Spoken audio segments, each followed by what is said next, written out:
Late that night, Draco arranged for the first port key to France. It would land him close enough to his house, but he'd have to apparate the rest of the way. Reciting facts to himself, Draco made the short walk from the edge of town to his home.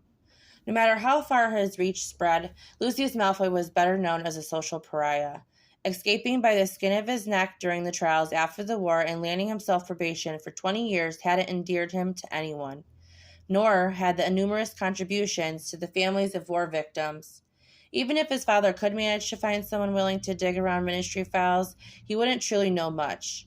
Potter would make sure of that. For all their faults as children, and there were plenty on his end, St. Potter had not let him down once in adulthood, and he wouldn't now. It made him uneasy knowing Lucius wouldn't hesitate to send a wizard to track him down if he had the information. Robart's voice rattled in his skull about how pivotal it was to keep the discovery of Granger a secret. Draco reached the end of the walk, kicking the toe of his boot against the sidewalk in frustration. Well past waking hours, he looked forlornly to Hermione's simple home. All of the lights were off but one that must have been in the sitting room. He imagined her curled up with a book resting in her lap as she propped her chin up with her other hand.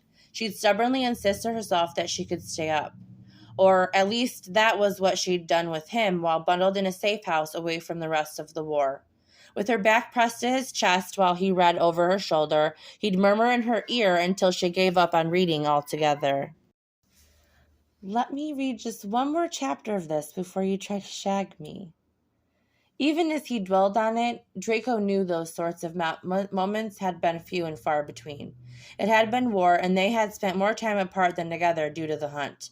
But the time they'd shared... He gulped, and the weight of the memories he'd buried so deeply rushed up to meet him. The distraction that was his yard came just in time. It looked much different than when he'd left. All the weeds that had taken over the cobblestone pathway and climbed the siding were gone. The debris from previous owners had been painstakingly picked up and bundled in large bags for disposal. Even the latch on the gate was fixed. The shiny new latch led to the discovery that his fence had also been repainted. "Granger, when did you have time to sleep?" he whispered. Draco knelt down, running his fingers across something that caught his eye. Scratchy handwriting stared back at him, and he swiped his thumb across it once more. Scorpius. When did children learn to write their names? His penmanship was quite good for what Draco would expect, though it was a bit wobbly around the top of the S. Despite the way his stomach lurched, pride swept through him, and then the full extent of his misery broke through, squeezing tightly around his heart. How much had he already missed? How much would he continue to miss? Hermione's POV. Hermione flipped through the logs, chewing absently on the end of her pen while reminding herself that it was an atrocious habit. The bell up front dinged as a customer entered the shop, and Victoria called that she'd get them. At least Hermione would have time to get to the bottom of the mystery surrounding the missing box of inventory. Is Hermione working today? A distinctly British accent filled the air, and Hermione sprung to her feet before she could worry about appearing overexcited. "She is," Victoria said. "Let me just... Oh, here she is. Hermione, would you like me to look for that box?" Covered in dust and regretting her decision to emerge from the supply closet so quickly, Hermione nodded. "That would be great. Let me know if you need anything." She swiped her palms on her jeans. "You're back." Her cheeks warmed at her sudden enthusiasm. The corner of his mouth twitched. Leaned over the counter. Draco drew the attention of two young women on the other side of the shop. "You tended to my yard," he stated, tucking his fist below his chin while looking at her, "and painted my fence." "I hope you're not upset. I didn't mean to overstep, and it was hardly any work at all," Hermione replied, tucking her palms into her back pockets. "You could just consider it a welcome to the neighborhood." That statement awarded her a full smile. "Hardly any work at all," he echoed. "You fixed that rotting board. I thought you told me you didn't have any carpentry skills." "I'm full of surprises." The claim rolled off her tongue easily, and the exchange quickly began to feel like flirting, a thought that cemented itself when Victoria giggled from behind the doorway. "I fixed it because I fell through it." His lips parted and he chuckled. It was a low sound that caused her to lean over the counter, dragging one from her as well. "You did?" "You don't believe me?" Hermione grinned. "I have a bruise to prove it. I'm just glad Scorpius wasn't the one to fall." He nodded. I appreciate it immensely. Really, it was so kind of you to volunteer your time even after I canceled on you. But he drawled as he dragged his finger across the glass countertop. I wouldn't feel right if I didn't repay you. Can I take you to lunch? Her heart pounded even as if she expected the question. Yes? Hermione's response was enthusiastic, but she couldn't bring herself to care. Vic, do you mind covering for me? She missed the silent relief that crossed his face. Oh, I'm sorry. I didn't even ask if you meant right now. You must be exhausted. Draco shook his head. Right now is perfect. Her cheeks were hot as she nodded. Let me wash my hands and I'll meet you outside. Draco's POV. He'd been worried that this was moving too fast. Only a handful of days in, and he'd already asked her to lunch. Granted, it was under the guise of thanking her, but Draco didn't believe that she honestly believed that was all. She probably saw right through him, assuming it was an attempt to ask her on a date. Well, she certainly wasn't wrong. Hermione stepped out of the shop, her hair loose around her shoulders, twisting down the length of her spine. Adjusting her handbag, she fell into step next beside him. You really don't have to treat me to lunch. That's not why I helped. Of course it wasn't. It must have been because Granger was perfect no matter what life you met her in, war-torn or sleepy coastal town. It's my pleasure. Will your son be joining us? Not today, Hermione replied, stepping out of her way to crush a leaf that crunched under her trainers. He still gets upset when I visit for lunch, but don't let him come back to the shop with me. How fucking endearing. Speaking of, I saw he wrote his name on my fence. When did he learn to do that? She snorted. When did he learn to write, or when did he learn to draw on things that don't belong to him? Granger tapped a finger against her chin. Around the time he started walking. As for writing his name, that development was more recent. I think I might have been 4 months ago, but I can't remember very well. Isn't that terrible? Hermione laughed nervously. Draco meant to comment on that, to point out that she certainly wasn't terrible, but his hand brushed hers. The momentary contact caught him off guard. The warmth of her stirring memories. Not the sort he should have been contemplating in public, to the front of his mind. Her body flush against his while his fingers trailed down her sides. Right here. Hermione's voice knocked him from his reverie, and her fingers curled around his bicep as she tucked him into a small restaurant.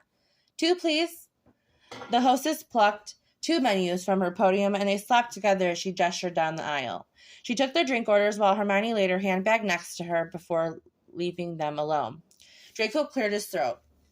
I don't think it's terrible. From what you told me, my partner and I, you had an accident? That's not your fault.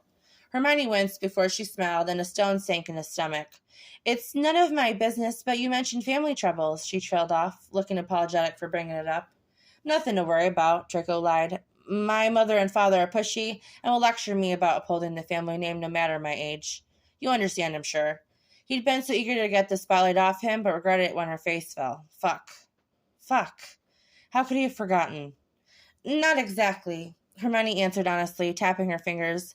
I've searched in France and England. It seems as though Hermione Granger doesn't exist. She nibbled her lower lip, a nervous tick of hers that he remembered. You don't have to listen to this. I know you probably feel obligated to ask. Everyone does, and it's... Draco shook his head internally, hoping that a conversation could be just the thing to trigger her magic. I'd like to hear about it, if you don't mind. Her eyes widened, but he noticed that she seemed almost desperate for the opportunity to talk. He'd always been able to read her better than anyone else.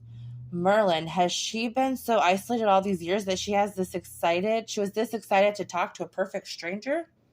Maybe she remembers. No. The thought of Hermione alone as a single mother when she should have been with him made him violently angry. When he found out who had done this, I was found on the edge of the village, badly beaten and unconscious. Clara found me and brought me to a hospital. She watches Scorpius now when I'm at work. She was there for me throughout my pregnancy and recovery, even the birth. She swallowed. That was supposed to be me there with you. I just appeared out of nowhere. When I woke up, I didn't know the year, but I knew my name. It was the only thing.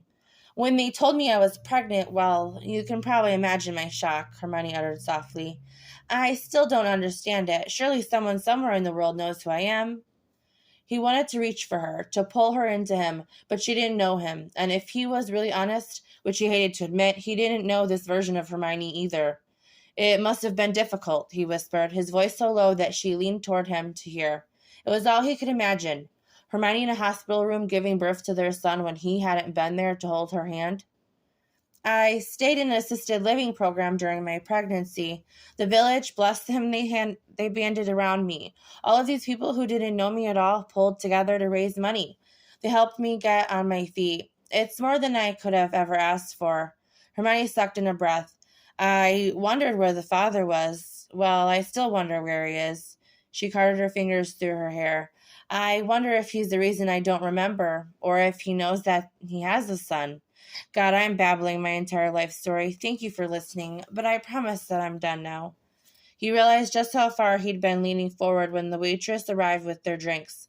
I don't mind. You're a very kind person, Hermione, so someone ought to be that for you as well. If you ever need to...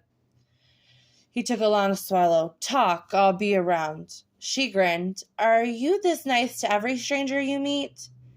Just the pretty ones, was on the tip of his tongue, but that was wrong. Just the ones that tend to my yard, he snorted. How much work is left to be done on the inside?